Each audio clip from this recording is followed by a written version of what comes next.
말씀 나눕니다. 요한복음 14장 5절에서 18절의 말씀을 갖고 또 다른 보혜사라는 말씀의 제목을 갖고 같이 은혜를 나누겠습니다. 우리의 신앙생활 속에서 참 중요한 것 중에 하나가 우리 속에 예수 그리스도가 거하심을 알고 믿는 거예요. 또 느껴야 되는 거고, 고린도후서 13장에 분명히 말씀하기를 너희가 믿음이 있는가 너희 자신을 시험하고 확증하라. 그 시험하고 확증하는 것은 다른 것이 아니라 내가 이렇게 능력이 많은 사람이야 하고 그거 시험하라는 게 아니라 그리스도가 너희 안에 거하시는가 시험하고 확증하라는 겁니다. 자, 그렇다면 우리가 신앙생활하면서 그리스도가 우리 안에 어떻게 거하시고 어떻게 그분이 우리 안에 계시는가를 참 알아야 되고 또 그것을 느끼는 것도 또 중요합니다. 그래서 그리스도가 우리 안에 거하는 것은 우리의 어떠한 지혜와 지식에 뛰어남에서 오는 건 아니죠. 그래서 모든 것이 다 믿음으로 된다. 그래서 에베소 3장 17절에 믿음으로 말미암아 그리스도가 너희 안에 거하게 하옵시며 그렇게 말씀하고 있기 때문에 믿음으로 말미암아 그리스도가 우리 안에 거하신다라는 거예요. 그러니까 그리스도의 그 믿음으로 우리가 바르게 이치를 깨달으면 내 안에 누가 계시는 것을 알아요? 그리스도가 계시는 것을 아는 거예요. 그리스도가 계신다라는 것은 다른 말로 말하면 성령님이 거하시는 겁니다. 그러니까 그 믿음을 우리는 어떤 것으로 가지냐, 그 믿음이 무엇이냐에 따라서 내 안에 그리스도가 계시는구나. 왜냐하면 골로새 1장에 분명히 말하기를 창세 전부터 만세와 만대로 또 감췄던 비밀이 있는데 그 비밀이 뭐냐? 이제 마지막 때 교회들에게 나타내셨다라고 했어요. 근데 그 비밀이 뭐냐면 너희 안에 계신 그리스도다 그랬어요. 왜 그러냐면 너희 안에 그리스도가 거하심을 아는 자는, 느끼는 자는 우리의 지식과 삶의 가치관이 바뀌게 되어 있어요.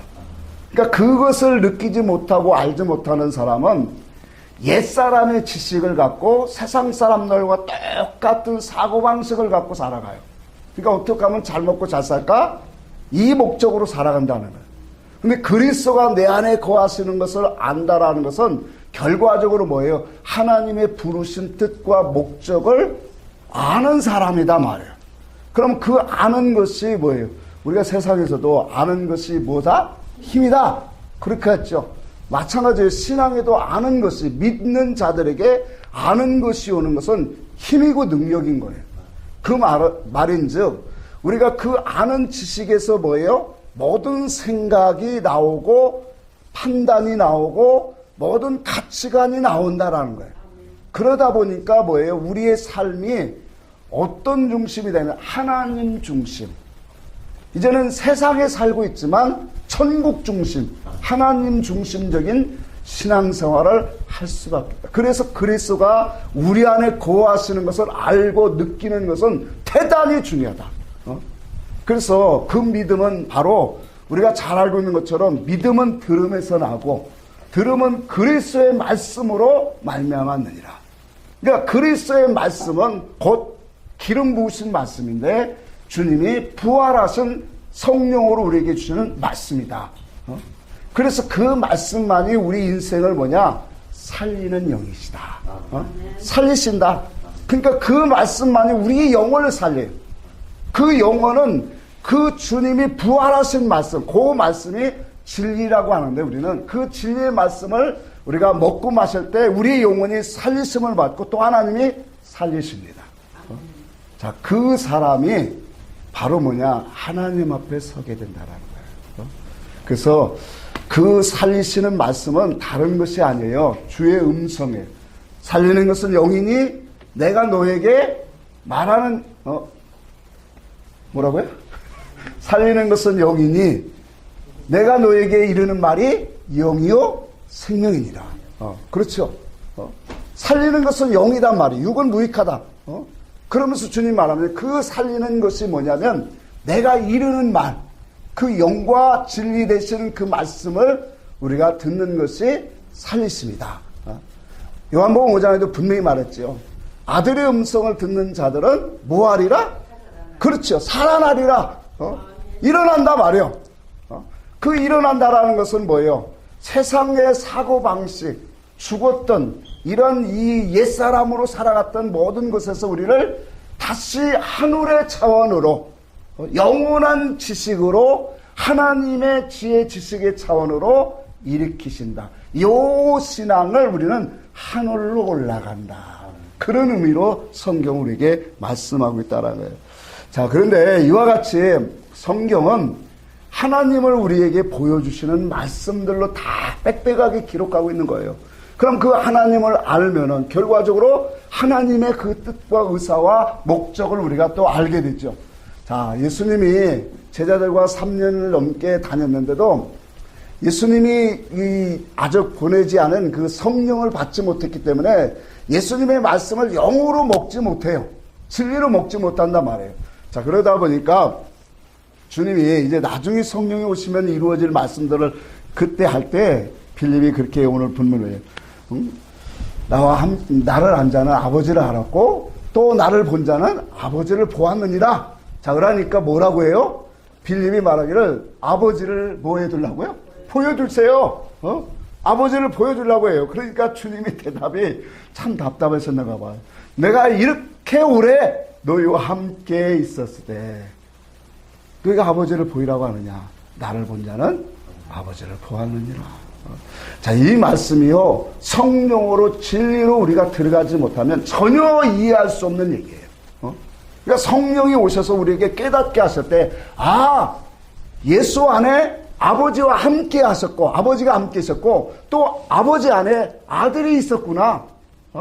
그러니 예수께서 행하신 모든 일은 스스로 한 일이 아니라 주님 말씀하셨잖아요. 스스로 한 일이 아니라 뭐예요? 아버지가 내 안에서 행하신 일이, 나타내신 일이 있다. 이런 것들을 우리가 성경을, 하나님의 말씀을 영으로 진리로 깨달아 보면, 아멘, 맞습니다. 그렇습니다. 그렇게 고백되어진다라는 거예요. 자, 우리 하나님께서 이와 같이 성경을 통해서 당신을 나타내세요. 그래서 일찍이 구약에 하나님의 백성들에게 찾아오셔서 당신의 말씀을 많은 교훈들을, 계명들을 주셨어요. 근데 그때는 하나님이 너무 두려운 하나님이었어요. 그러니까 인생이 하나님이 어떤 분입니까? 하나님은 무엇을 원하십니까? 감히 묻는 사람이 없었어요. 그저 하나님의 말씀을 배우고 그 말씀을 배워갖고 열심히 지켜 행하는 거, 그것으로 우리는 만족을 느끼는 삶으로 살았다는 거예요. 그래서 구약성경에 보면 그나마 모세가 하나님의 영광을 보여주세요, 그렇게 한 거예요. 이스라엘 백성들에게 구원자로 여호와가, 하나님이 우리를 구원하신다니까 그 하나님이 어떤 분이냐라고 하면 뭐라고 대답할까요? 하니까 하나님이 나는 스스로 있는 자다, 스스로 계신 자다. 그 말씀을 알려주시고, 이 출애굽기 33장에 와서 이 백성이 나를, 이 백성을 내가 구원하리라 할 때 내가 너를 그들에게 보내리라고 하신 그 말씀을 이어서 나오는 게 뭐냐면 하나님의 영광을 보여주세요. 모세가 그렇게 물어요. 자, 그러니까 하나님의 영광을 보여주라니까, 그래? 그러면 내가 내 영광을 너에게 보여주는 방법을 알려주겠다 하면서 실질적으로 모세를 반석과 반석 틈 사이, 이것을 이제 반석과 반석 사이에 모세를 두고 내가 너를 거기에 세우고 내가 지나가리라. 자, 그러면서 뭐냐면 내가 지나갈 때 내 손으로 너 얼굴을 가리웠고 또 그것을 덮었고 그것을 펴리라. 그렇게 말씀했어요. 자, 그러니까 이 말씀은 상징적으로 우리에게 주신 계시예요. 자, 반석은 우리에게 뭘 말씀한다고 했어요? 예수 그리스도의 말씀. 그래서 말씀과 말씀 사이에서 오늘 모세를 두고 하나님이 지나가시겠다라는 거예요. 그러니까 말씀과 말씀이 만나면 뭐가 온다라는 거예요? 하나님의 그 짝된 말씀 뜻이 나오게 된다. 그 뜻을 통해서 우리는 뭘 보냐면 하나님의 영광을 보는 거예요. 근데 모세에게 직접 하나님을 볼 수 있어요, 없어요? 볼 수 없지요. 그래서 성경에 보니까 이 하나님이 모세를 그 반석 사이에 두고 지나갔을 때 내 손으로 너를 덮으리라 그랬어요. 너를 덮으리라고 했나? 한번 보고 갑시다. 제가 확실하게 보고 가야 되니까. 출애굽기 33장 봅시다.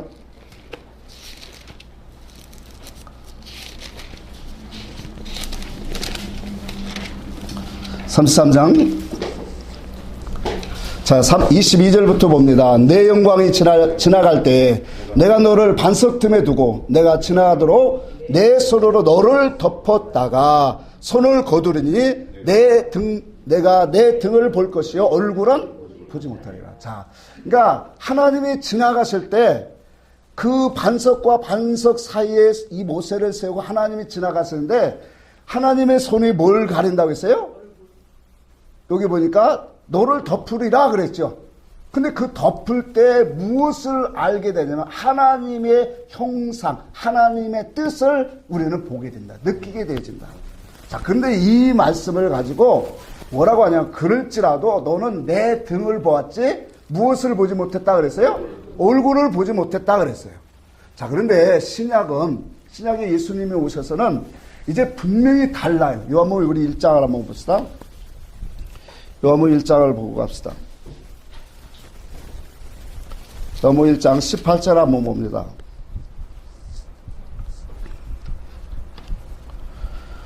같이 한번 읽어볼까요? 18절 시작. 본래 하나님을 본 사람이 없을 때 아버지 품속에 있는 독생하신 하나님이 나타나셨느니. 자, 신약의 예수 그리스도, 말씀이 육시되어 오신 예수 그리스도가 하나님이신데 그 하나님을 뭐라고 말하냐면 여기 보니까 아버지 품속에 있는 독생하신 하나님이라 그래요. 그러니까 예수 그리스도를 말씀하셨는데 아버지 품속에 있어 독생하신 하나님이시다. 그러니 우리가 예수를 알고 예수를 배우고 예수를 아는 것은 오늘 우리가 이 체험하고 아는 것은 곧 무엇을 통해서 아느냐가 중요한 거예요. 그래서 요한복음 1장 14절에 그렇게 말씀한 거예요. 말씀이 육시되어 우리 가운데 거하심에 우리가 그의 영광을 보니 무슨 영광이라고 했어요? 아버지의 독생자의 영광이요 은혜와 진리가 충만하더라.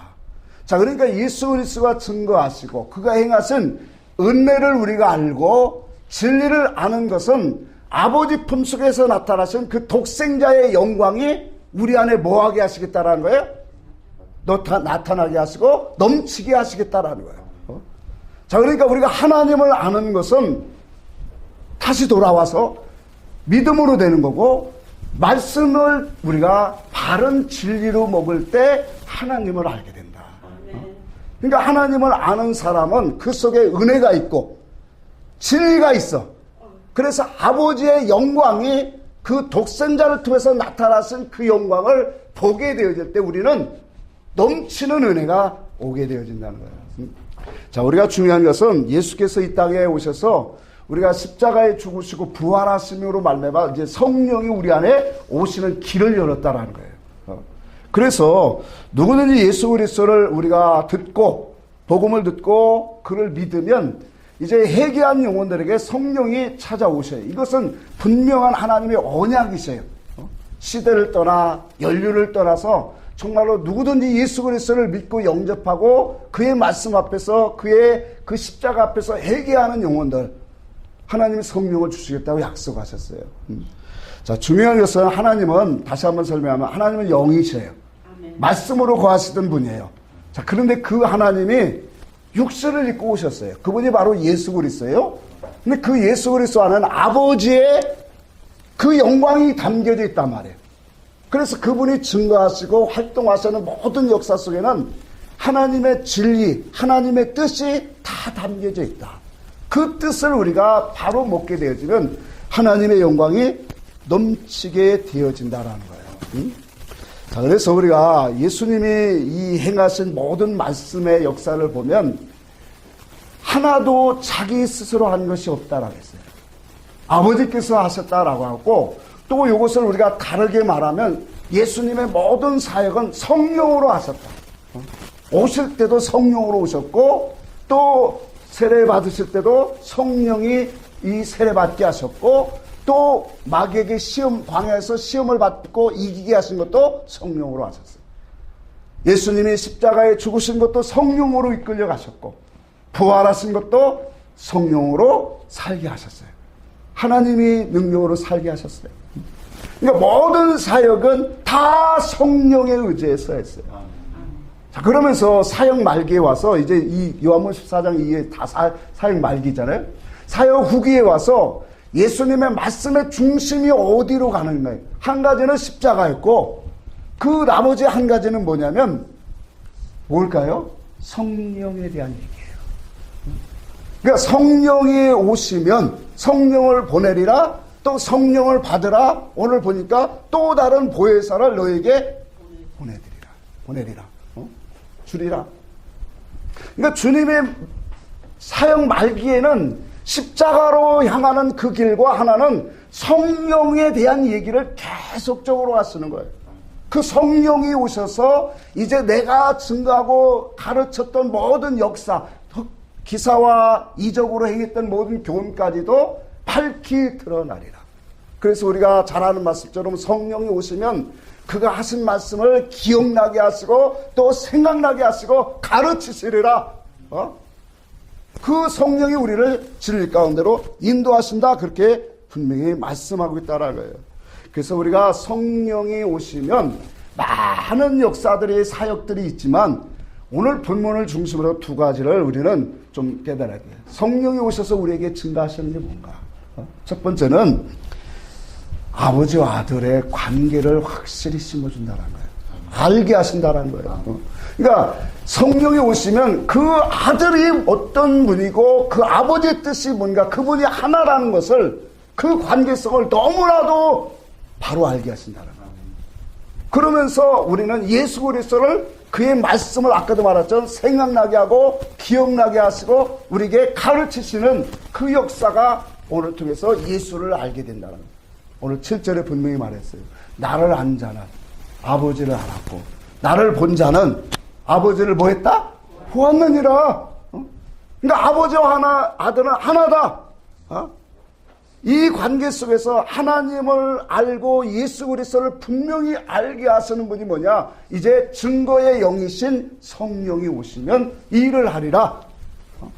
주님이 지금 이 취지를 갖고 우리에게 계속적으로 말씀합니다. 그러니까 성령이 오시면 다른 역사도 많지요. 그런데 그 중심을 정말로 크게 우리가 딱 보면 예수 그리스도와 아버지를 알게 하신다는 거예요.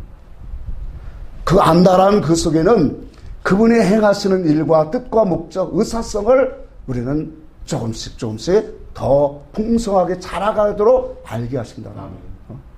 자, 그것을 안 자들은 뭘 할까요? 그래서 두 번째 오늘 본문을 통해서 주신 말씀이 뭐냐면 성령이 오시면 뭘 하시냐?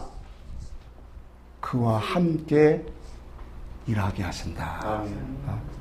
여러분, 우리가 하나님을 알면, 예수를 알면 당연히 따르는 것이 뭘까요? 예수와 함께 살아가는 거예요.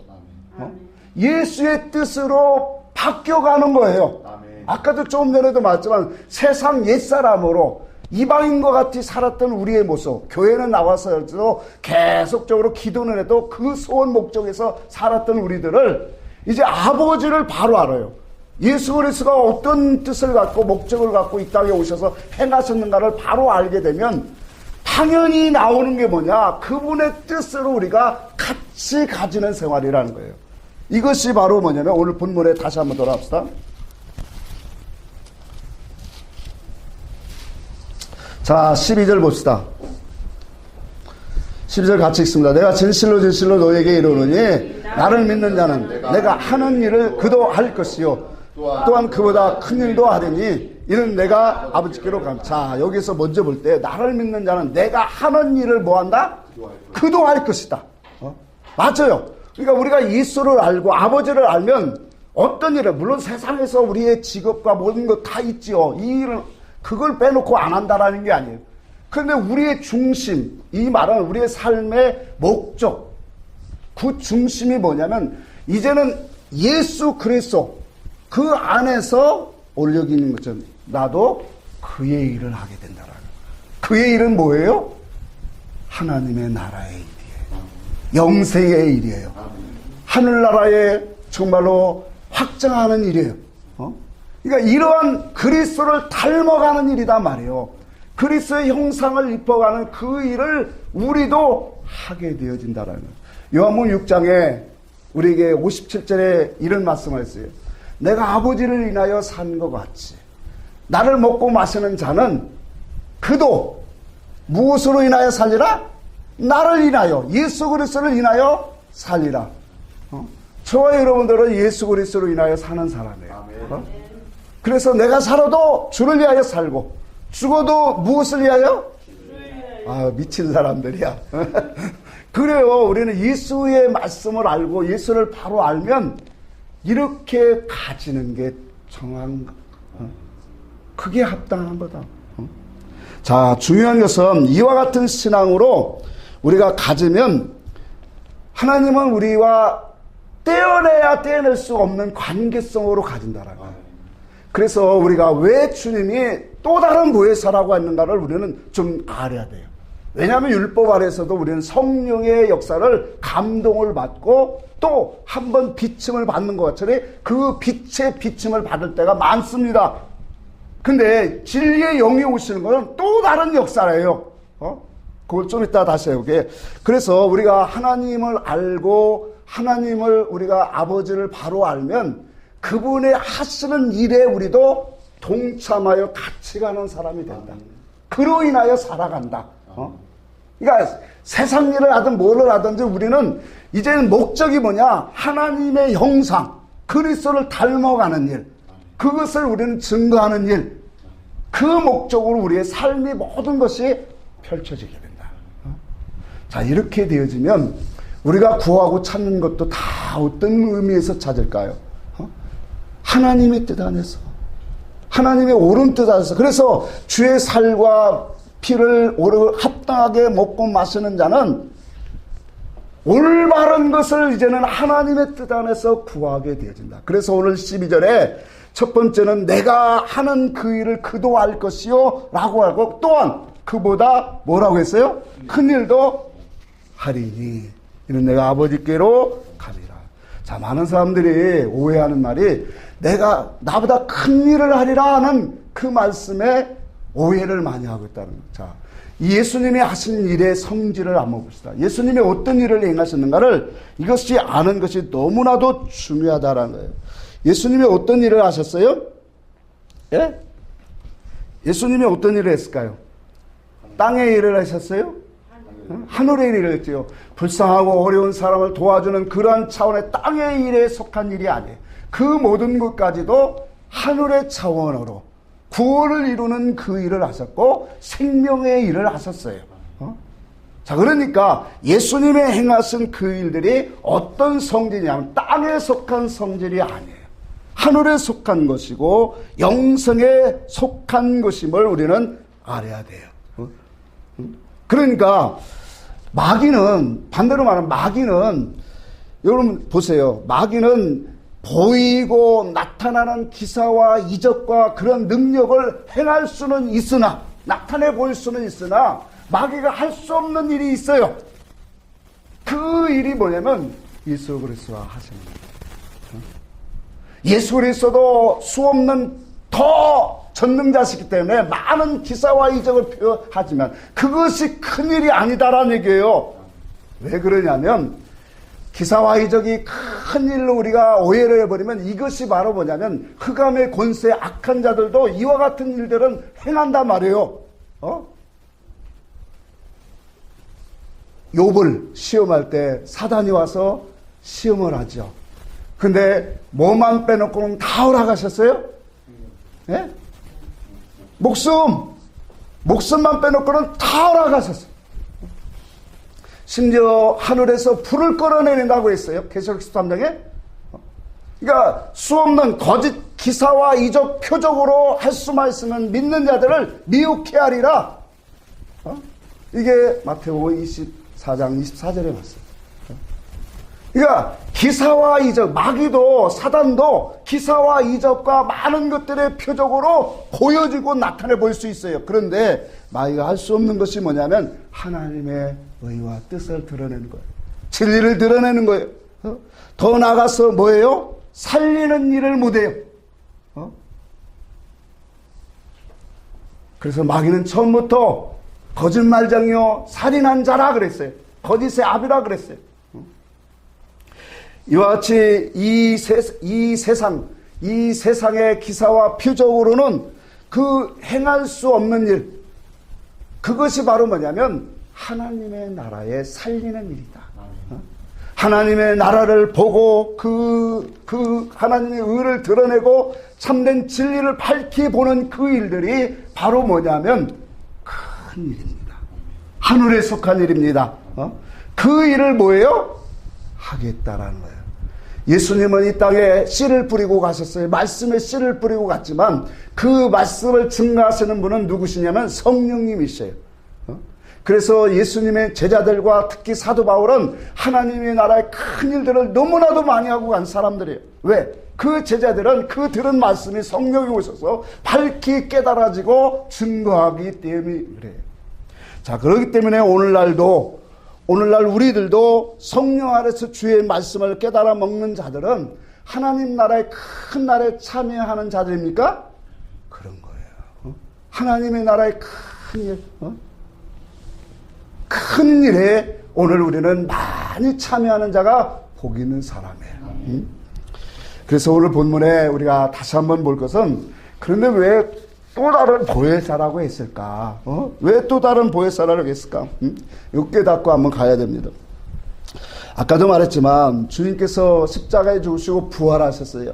그 부활하심으로 말미암아 이제 성도 속에는 성령이 오시는 길이 분명히 증거되었어요. 열렸어요.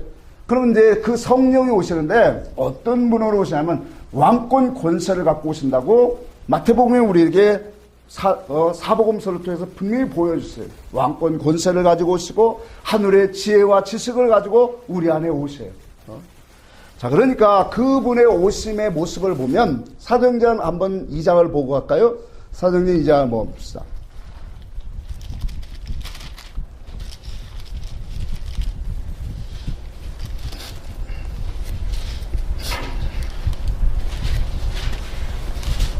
사도행전 2장 2절에서 4절 봅시다. 2절 4절 같이 한번 읽어볼까요? 시작. 호련히 하늘로부터 급하고 강한 바람 같은 소리가 있어 그들이 앉은 온 집에 가득하며 마치 불의 혀처럼 갈라지는 것들이 그들에게 보여 각 사람 위에 하나씩 임하여 있더니 그들이 다 성령의 충만함을 받고 성령이 말하게 하심을 따라 다른 언어들로 말하기를 시작하니라. 자, 성령의 충만하면 항상 이거 있어요. 성령이 충만하면 여기에도 말해요. 성령이 말하게 하심을 따라 뭐라고 했다가 있어요? 다른 언어들로 방언어로 말한다. 사울 왕이 선지자들이 무르익는 데에 가니까 성령의 감동함을 입었습니까? 감동함을 입어서 그도 예언을 하더라. 그래서 혹자들이 말하기를 사울도 예언자에 속하느냐라는 말을 했죠. 자, 오늘날 혹시 하나님의 말씀이 임할 때 성령이 임하는 이 모습을 바라보면서 혹자들은 성령 받은 증거가 방언을 말하는 것이다 라고 증거하는 사람들이 참 많아요. 근데 참 이것이 어리석은 것이 고린도전서 12장에 보니까 성령의 은사들이 많이 나오는데 그 성령의 은사들 중에 많은 것들 중에 방언은 한 가지예요. 하늘나라 여기 하나님이 성령의 감동 충만함을 받고 성령의 말하게 하심을 따라 말한다라는 것은 하나님의 음성을 말하고 있다라는 거예요. 하나님의 뜻을 증거한다라는 의미예요. 자, 그러니까 성령을 받으면 방언을 말한다? 이게 합당한 말이 아니다 말이에요. 그럴 수도 있죠. 그러나 우리가 진리 안에서 또 들어가 보면 그 방언은 뭐냐? 다른 언어, 하늘나라 언어를 말한다라는 거예요. 그게 성령의 충만함을 따라서 성령이 말하게 하시는 음성이다라는 거예요. 단순히 그냥 랄랄라 하고 따따따 하는 그런 음성을 말하는 게 아니라 하나님의 진리의 말씀을 갖고 바르게 하나님의 음성을 외치게 되어진다. 요한복음 14장 12절에 내가 진실로 진실로 너에게 이르노니 나를 믿는 자는 나의 하는 일을 저도 할 것이요 또한 더 큰 일을 그보다 큰 일을 하리니 이는 내가 아버지로 가니라. 그래서 이 큰 일의 의미는 바로 하나님의 나라의 일이야. 영생의 일입니다. 그 하나님의 영원한 것을 우리가 바라보고 먹는 그 영혼들이 가는 곳이라는 거예요. 자, 그래서 우리가 이와 같은 신앙을 가지고 하나님 앞에서 예수 그리스도의 복음을 듣고 회개한 모든 무리들은 성령이 오시게 되어 있어요. 아까도 말한 것처럼 성령이 우리를 감동하고 오늘 우리에게 빛을 비춰주셔요. 그때마다 우리는 뭐냐? 하나님의 충만을 맛보게 되어진다라는 거예요. 이것을 우리가 예수 그리스도의 십자가를 가지고 은혜를 믿어질 때, 그 십자가의 은혜가 믿어질 때 성도에게는 반드시 찾아오는 게 회개의 역사예요. 그 회개의 역사가 있을 때 우리는 십자가의 그 사랑과 은혜를 충만하게 넘치도록 느끼게 되어져요. 그래서 일반적으로 이 사랑을 처음 사랑이라 그렇게 말하는 사람들이 많아요. 물론 처음 사랑은 아니라고 했어요. 근데 처음 사랑이라고 느껴지고 말하는 사람들이 많다라는 거예요. 근데 중요한 것은 이 사랑이 얼마나 소중하고 귀한 것인가를 우리가 알 수 있는 것은 그 십자가의 사랑, 그 은혜를 느낀 사람은 하나님을 떠날 수 없다라는 거예요. 그게 왜 그러냐? 하나님의 살아계심을 이제는 내가 알았고 보았기 때문에 그렇다라는 거예요. 자, 그전까지는 하나님은 살아계십니다. 뭐 여러 가지 음성을 들었지만 우리가 그분을 느낄 수 있고 그분을 알 수 있는 것은 뭐냐? 이와 같은 십자가와 그의 사랑을, 은혜를 힘입을 때라는 거예요. 자, 그래서 이와 같은 이 예수 그리스도의 그 은혜를 정말로 우리가 체험하고 이 사랑이 무엇인가를 알아가는 거 너무나도 중요하다는 거예요.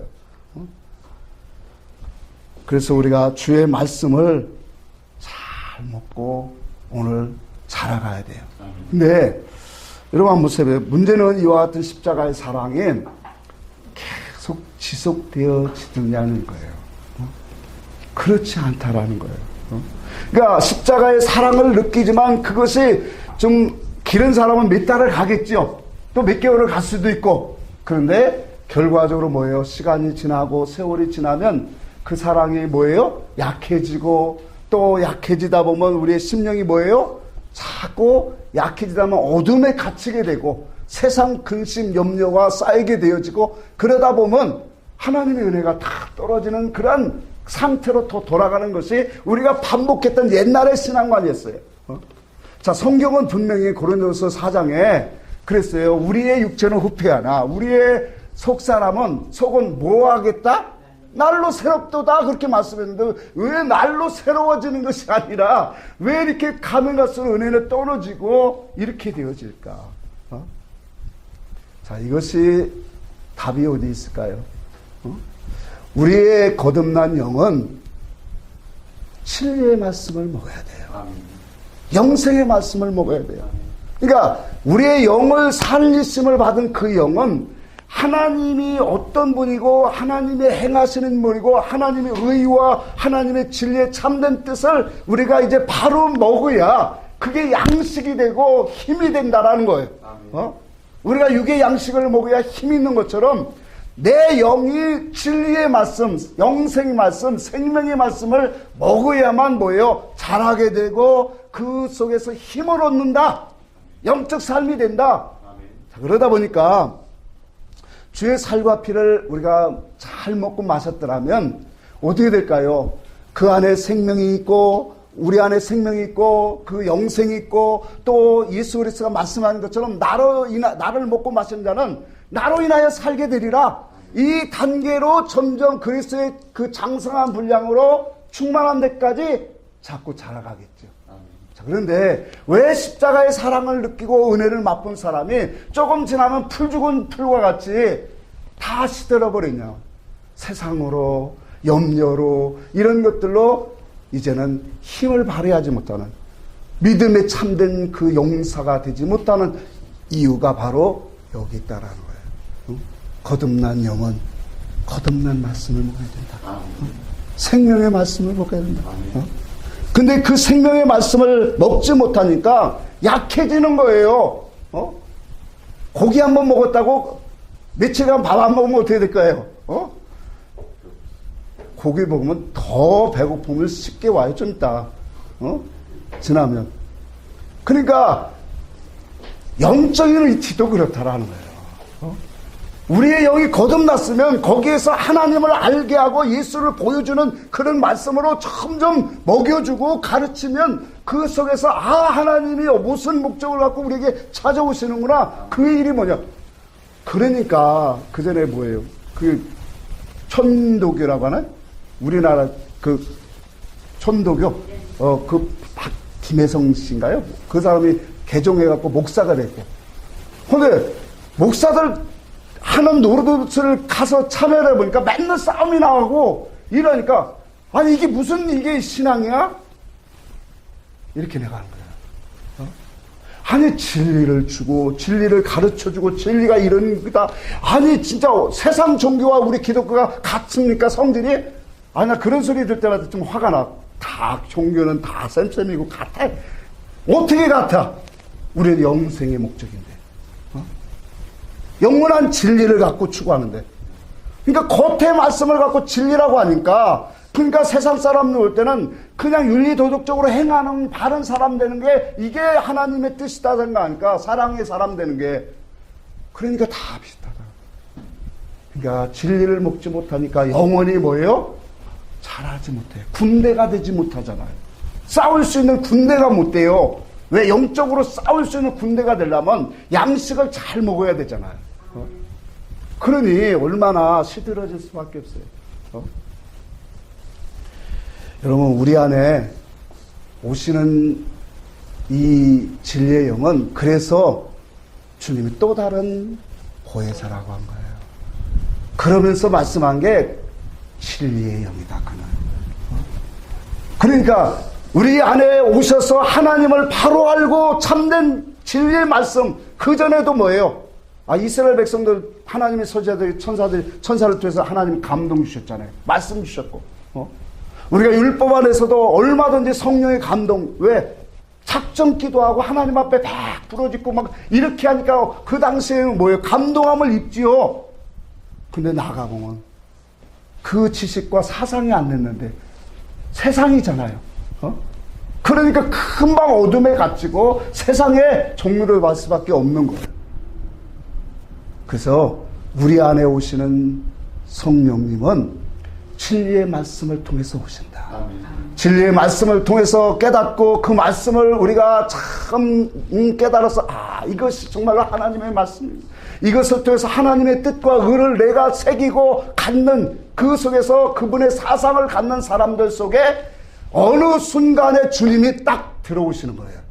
그 들어오시는 분은 뭐냐? 왕으로 오신다라는 거예요. 그 왕으로 오신다는 것은 어떠한 보이는 표적과 이제 이것이 아니라 나를 지배하시는 분이다라는 거예요. 그분이 나를 내 속에 오셔서 이제는 나를 통치하고 지배하시고 인도하셔요. 그분은. 그래서 우리가 그 신앙 사상을 갖고 살아가는 이 성령이 오시기까지 그 신앙으로 살아가는 사람은 내가 세상을 품고 살아갈 수가 없어요. 어둠을 품고 살아갈 수 없어요. 여러분 성령은 거룩한 영이에요. 성결의 영이에요. 우리 속에 더러운 사상과 지저분하고 악한 것들을 가지고 있으면 그분이 내 속에서 거주하실 수가 없어요.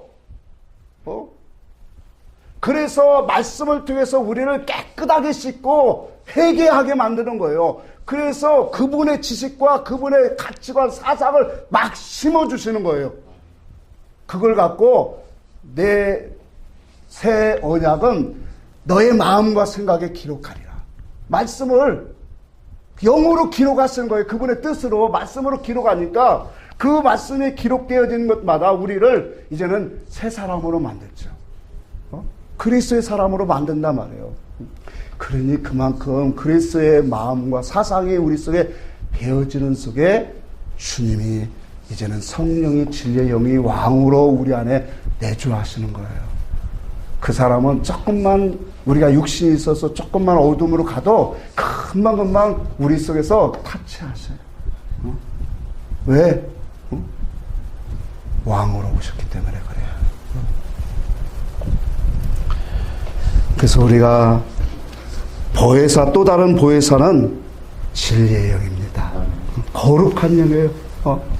그 하나님이 우리 안에 오셔서 거룩한 성전을 하셔. 그래서 누구든지 복음을 듣고 하나님 앞에서 사모하는 마음, 사모하는 그 심령으로 그 나라와 그 일을 구하는 사람, 찾는 사람, 하나님의 신령한 것들을 구하고 찾는 사람들에게 뭐예요?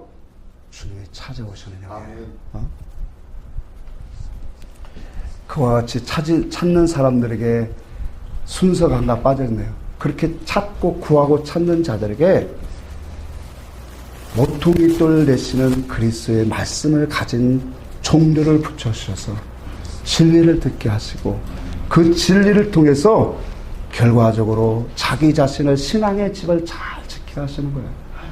그 속에 성령님이 오시는 거예요. 제자들은 3년 동안 들은 말씀이었어요. 너무나도 현실적으로 보여준 그 기사와 이적으로 가르친 그 말씀들이 성령이 오시니까 너무나도 차원 높은 그러한 깨달음으로 그들에게 왔어요. 그러면서 하나님의 나라가 보이고 하나님의 나라를 침노하는 자로 바뀌었다라는 거예요. 에베소 2장을 보겠습니다. 신약성경 에베소 2장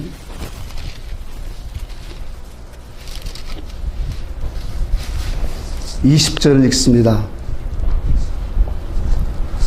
에베소 2장 20절 시작. 너희는 사도들과 선지자들 터위에 세우심을 입은 자라. 그리스도 예수께서 진리 모퉁이돌이 되셨느니라. 그 안에서 건물마다 서로 연결하여 주 안에서 성전이 되어가고 너희도 성령 안에서 하나님이 거하실 처소가 되기 위하여 그리스도 예수 안에서 함께 지어져 가느니라. 아멘. 자, 선지자와 사도들의 교훈은 그리스도의 모퉁이돌을 가진 사람들이에요. 하나님의 일을 본 사람이라는 거예요. 특별히 사도들은 모든 것들을 이제는 다 열어서 뭐예요?